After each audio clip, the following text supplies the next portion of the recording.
Bismillahirrahmanirrahim. Ila hadratin Nabi Muhammad sallallahu alaihi wasallam. Al-Imam Abdul Rahim bin Ahmad. Al-Fatihah. A'udzu billahi minasyaitonir rajim.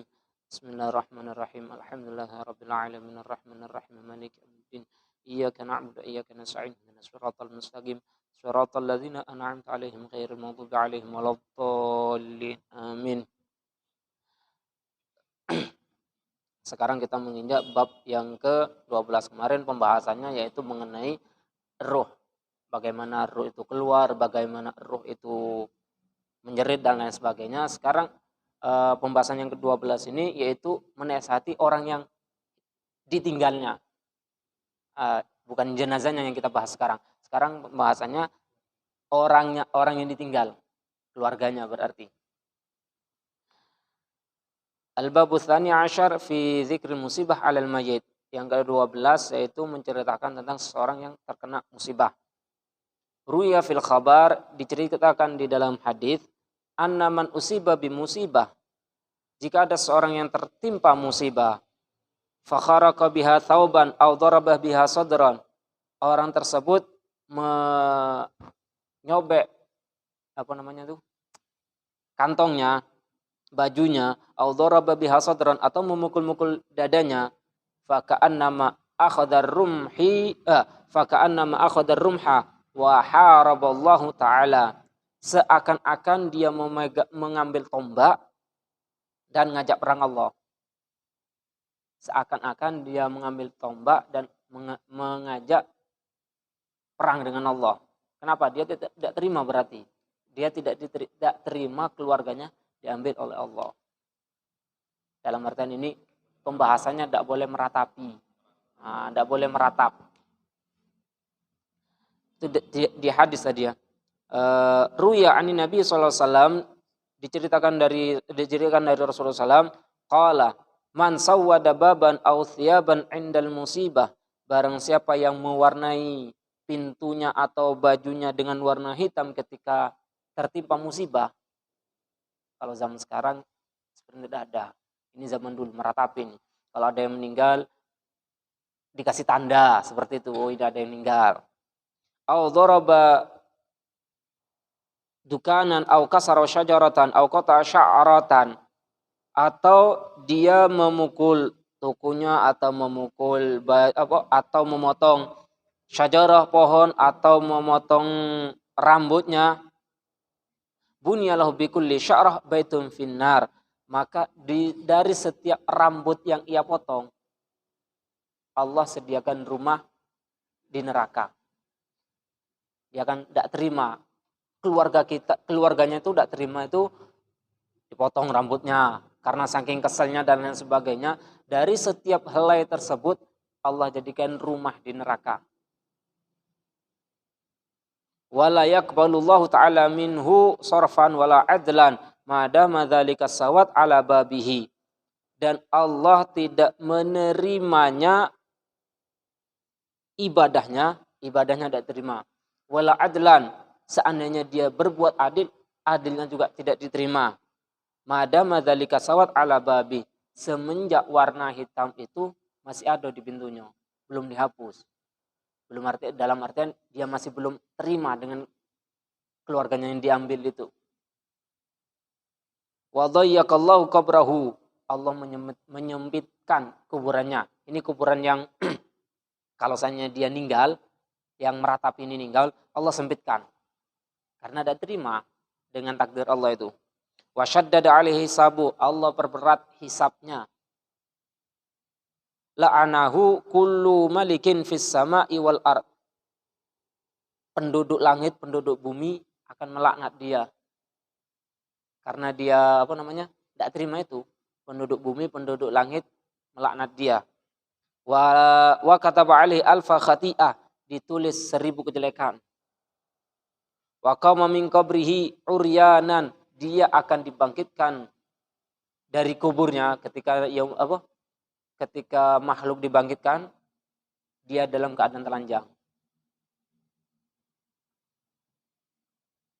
Waman kharaqa 'alal musibah, barang siapa yang menyobek-nyobek jaibah, kantongnya. Waman kharaqa 'alal musibah jaibahu kharraqallahu dinah. Barang siapa yang menyobek-nyobek kantongnya, maka Allah akan menyobek agamanya. Karena tidak terima tadi, maka Allah akan menyobek bajunya. Wa in latama khaddan aw hadasha wajhan, barang siapa yang menampar-nampar pipinya atau mencakar-cakar wajahnya, haramallahu ta'ala alaihi nazaru ila wajhil karim. Allah haramkan baginya melihat zatnya Allah. Meskipun dia nanti seandainya masuk surga, Allah tidak izinkan dia melihat zatnya Allah. Padahal di surga yang paling nikmat adalah melihat zatnya Allah. Seisinya surga itu kurang nikmat kalau tanpa melihat zatnya Allah. Dan orang yang menampar atau mencakar wajahnya ketika ada musibah, dalam artian tidak terima, meratapi, maka Allah tidak izinkan dia melihat zatnya Allah. Itu di hadis apa?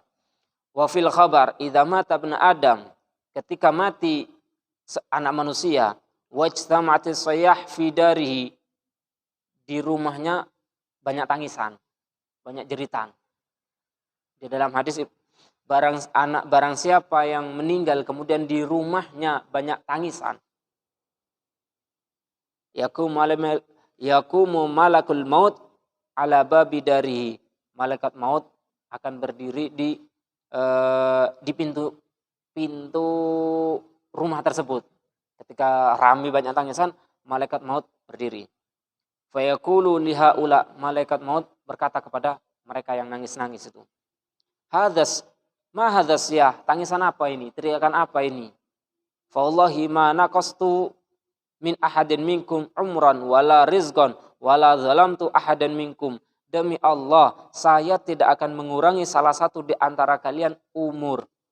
Saya tidak akan mengurangi, meskipun kau nangis, saya tidak mengurangi umur kalian. Saya tidak akan mengurangi rezeki kalian, dan saya tidak akan menzalimi di antara kalian. Wa in kana siya hukum minni fa ana abdun ma'murun. Kalau seandainya tangisan tersebut karena sebab aku, malaikat maut akan mencabutnya. Kalau seandainya kalian nangis karena sebab aku, ketahuilah saya ini hanya hamba Allah yang diperintahkan oleh Allah. Wa in kana minal mayyit fa huwa makhurun. Kalau seandainya tangisan tersebut karena mayitnya, dia nangis karena mayitnya, fa huwa makhurun, maka mayit itu terpaksa keluar.